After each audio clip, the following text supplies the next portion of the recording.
Hi there, Nicholas Campion here from First Formations, and welcome to another episode of Whiteboard Thursday, where we provide advice on a wide range of business and company matters. If you find this video useful and you enjoy it, please give us a like and share it with your friends and colleagues. But for now, let's get started. Today we're going to consider the question, are directors employees of a company? Now, in short, company directors are often employees, but in many instances they aren't, as their employment status depends entirely on individual circumstances.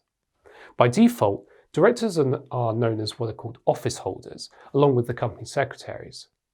If someone is appointed as a company director, they'll automatically become an office holder, irrespective of whether they have an employment contract or even if they get paid by the company.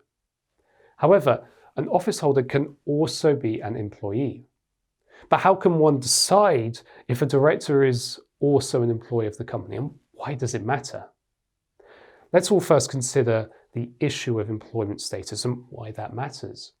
There are two legal reasons why determining the employment status of a director is important. The first of which is employment law. Employees and workers, to a lesser extent, they have a whole multitude of legal rights, for example, minimum wage, maternity rights, redundancy, and so forth. And employers, they also have various duties which they need to uphold.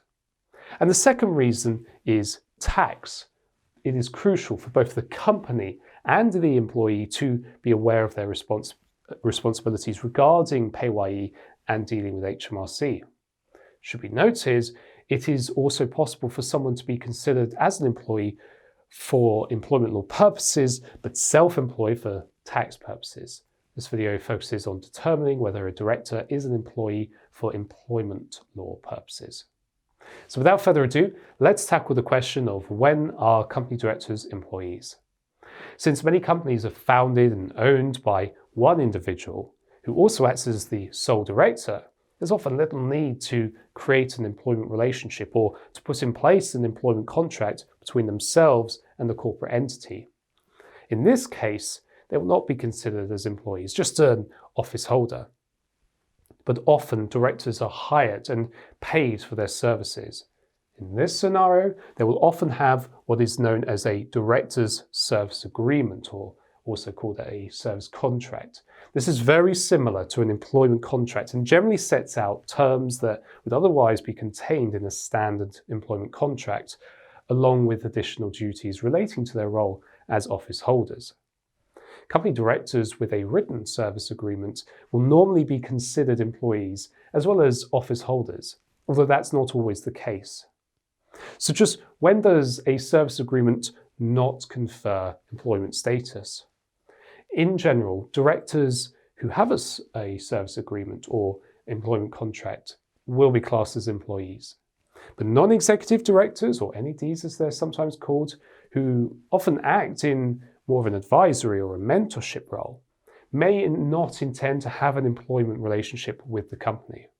If they have a service agreement, it may be necessary to modify the wording of the contract to ensure that it doesn't confer employment status. If done correctly, a director may have a service agreement, but may still not be an employee. Okay, so far we have established that a director with a written service agreement is generally considered to be an employee. But can directors without a service agreement be employees? Well, just because a director doesn't have a written service agreement, this doesn't automatically preclude them from being classed as an employee. Various factors need to be taken into account to determine if someone who works for a business has employment status. For example, a director is probably an employee if most of the following are true. They are required to work regularly. They work a minimum number of hours. They get paid for time worked. They're entitled to holiday pay and other benefits. They can't send a substitute to do the work for them. They can join the company's pension scheme. The company's HR policies, such as the disciplinary procedures, apply to them. And of course, they work at the company's business premises. If a dispute between a company and a director ends up in an employment tribunal, well, then the court will consider these factors. So a properly drafted director service contract may resolve this question in advance. And there you have it. Today we have discussed the question, are directors employees of a company? As you now know, the answer may vary depending on the circumstances. If you want a director to be classed as an employee of a company, it's a good idea to put in place a written service contract. However, if you are the sole director and shareholder, it may be a waste of time to go through this process, as there's no advantage to being classed as an employee for employment law purposes. For example, it's doubtful you would ever want to enforce any employment rights against your business.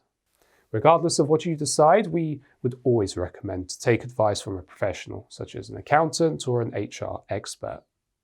If you have any questions, please leave them in the comment section below. And in the meantime, be sure to subscribe to our channel to get more advice on limited companies, reporting requirements, and tax obligations. We're always happy to hear from you, and we cannot wait to help. Until next time, cheerio.